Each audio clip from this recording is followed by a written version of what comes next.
Hello everyone, welcome back to my channel once again. So if you can tell by the title of this video, I'll be saying what happens the day before you leave to BMT and why I'm not at BMT right now. So I'm gonna making this as a type of series where I'm not gonna be editing videos and just putting them out there as a raw footage and all that. So let's just go into what exactly happens the day before you leave the BMT. So when you go to the hotel, depending what day you're supposed to ship out, it could vary between what branch you're going with. So some branches they'll have you go to MEPS the first day and then you leave early morning on the second day. So for me, I ship up on Tuesday, so Air Force will be shipping around Tuesday, sometimes on a different day, but majority of the time will be on a Tuesday. So what happens is you go at the hotel, you stay overnight at the hotel, you wake up early in the morning, usual time 4 o'clock, be downstairs by 4 o'clock, check out with your roommate. And once that's all done, y'all have your breakfast. You guys check out again and go on to the buses to MEPS. Or if you're in a different branch, you may you'd be gone by then to the airport because you went to MEPS the day before.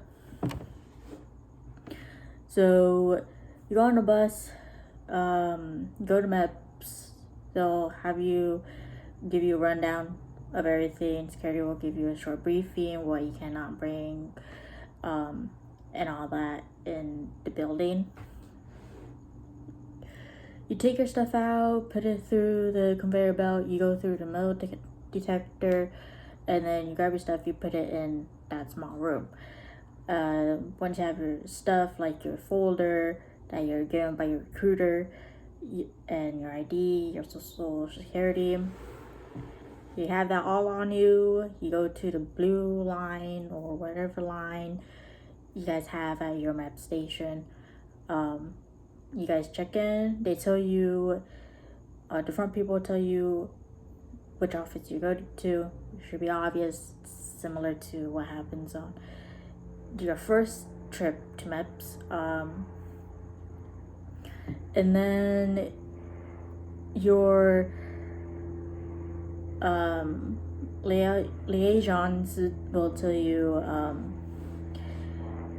like they'll give you your name tag that's a ship or shipping, whatever word they put on your name tag, and they'll either make you sit, like not sit, but stand in their office until everyone is in the office that's also shipping out with you. And then they'll give you 2 pieces of papers. One is like a questionnaire that you took the first time you went to MEPS about your recruiter, like you make sure they didn't do this with you and all that. And then the second paper is they have permission to give you immunization shots that you're given at BMT. So you have to sign those 2 papers, and then you go back to the office, and you're supposed to give them your visitor paper, so that way your family can come visit you on your graduation. And then once that is done, you go back to the cafeteria again. You wait around until someone else gives you a briefing about what's like a shipping briefing about what you're gonna be doing before you ship out. So once the person gives you a short briefing, it's pretty short. It's not very long. They'll go by branch name and then go by alphabetical order of last names.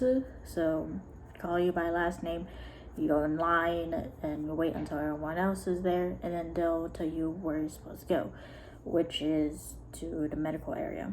That's where you're going to be doing I don't know about males, but for females there'll be like 2 separate lines, so 1 female, 1 male.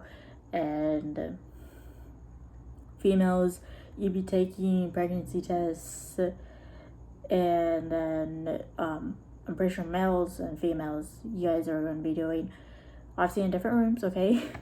You're going to be given a little questionnaire type of thing, making sure nothing happened or anything like that.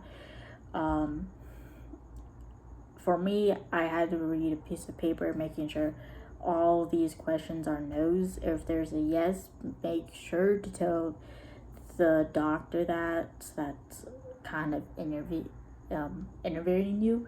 So make sure everything's no. If one of them is yes, please let them know, and they'll go from there.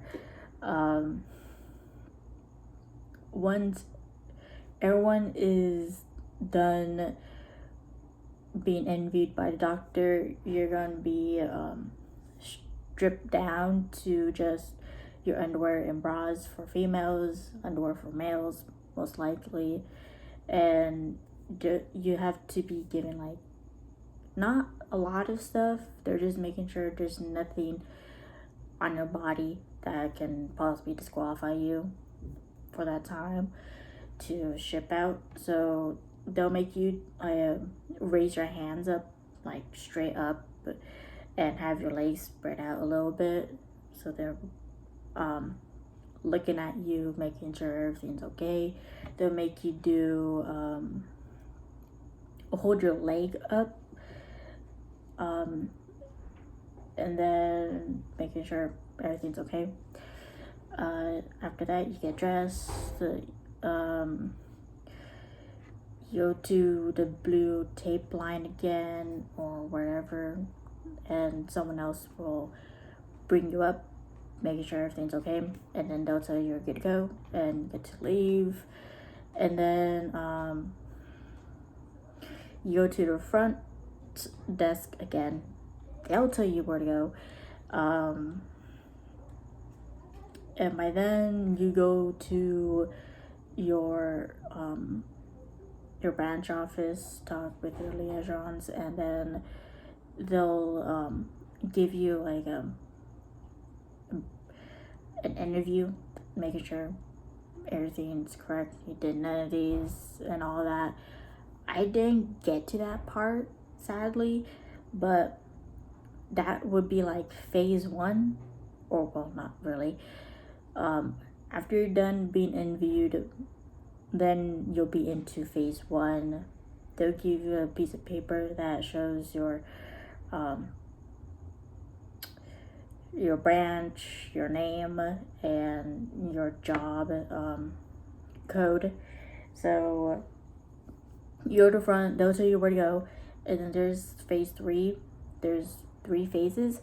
They're all pretty short, so pretty sure phase 3 is like you're done with everything you swore in and you're just waiting to be shipped out. It's not a very long process, to be honest. It actually went by pretty quickly for other people that was going through it. But sadly, I never got to phase 3 because I got hit by freaking bad news, very bad news, and I was genuinely like, I was pretty bummed out, to be honest. I was like actually excited to leave, and knowing that they just gotta dump that news on me. So basically that what happens during your last day at MEPS. So it's a pretty easy process. It should be done with that whole thing by like almost noon, so probably like 10 to 11 in the morning. So it's a pretty quick, easy process. But um but yeah, but the reason why I didn't go to BMT when I'm supposed to was because when I was meant to go to phase one and like have that interview with my liaisons, they told me that I didn't qualify for the job.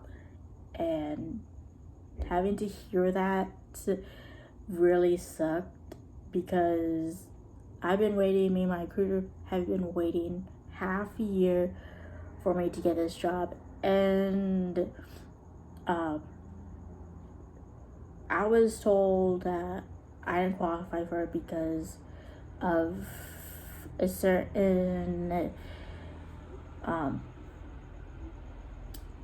requirement that I needed. It's called oral communication. So anything has to do with speech or whatever, that's oral communication, and you're supposed to take it for this amount of time. But for me, I didn't have that, so that's what disqualified me. And it sucked because my high school didn't really offer that type of class when I was attending to school. So that was an option. I think they tried doing like English, but it has to be a specific type of class that I would take in order for me to actually qualify for it. And but none of that really worked. So I ended up having to be sent home, and it took a little while before I could, because everyone was trying to vouch for me to have this job. And my recruiter, when I went back to the office, he told me that the person in charge of the job, like the actual job itself, they were okay with it, but last minute when I was at MEPS supposed to be shipped out, they said no. And my liaisons, they tried putting a waiver for me to actually take the job, but they didn't accept it. So that's why I didn't go to BMT, because they said no to me at the last minute, and it upset everyone because they're supposed to let them know last week that, hey, this person can't go because they don't qualify for it, but they didn't. So that's why everyone got upset about that. And it really did suck, but I mean, it happened for a reason, you know. So I'm here waiting once again for a job to open up. I hope it's not a long process for waiting again. There's a new system. I don't know if it's happening for every state, but based on your job list, your recruiter can check off the job you want, and that check will let the people know that's in charge of dropping new jobs. It'll let them know that you're willing to ship out as soon as possible for that job. But that's what I am doing with my recruiter. He's just gonna put in one of my jobs as a quick ship, so I'm able to leave as soon as possible. But obviously it's not gonna happen like this week or whatever, but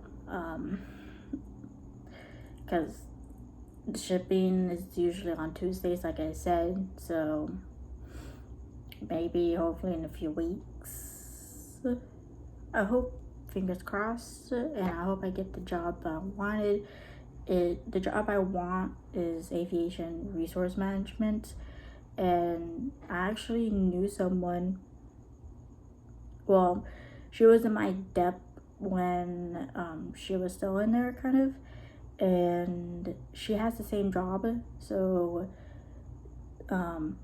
she says she enjoys the job. So I was like, okay, cool. If I get this job, maybe you could be in the same base, maybe, I don't know, but it'll be pretty cool, to be honest.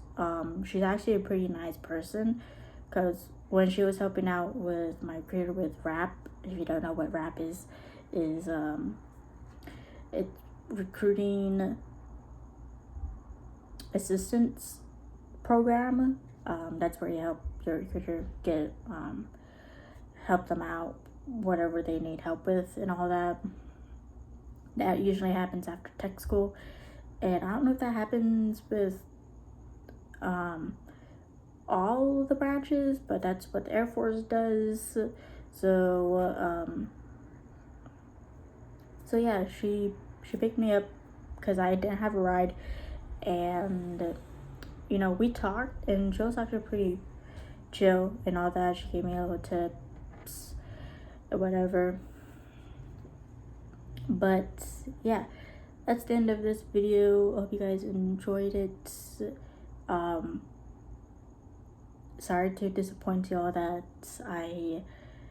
I kind of misled you, but I was also misled as well, knowing that I completely lost the job last minute, basically. So yeah, if you guys enjoyed the video, again, please leave a like, comment down below if any questions or anything like that. Also subscribe for more content, and I'll see you guys in the next one. All right.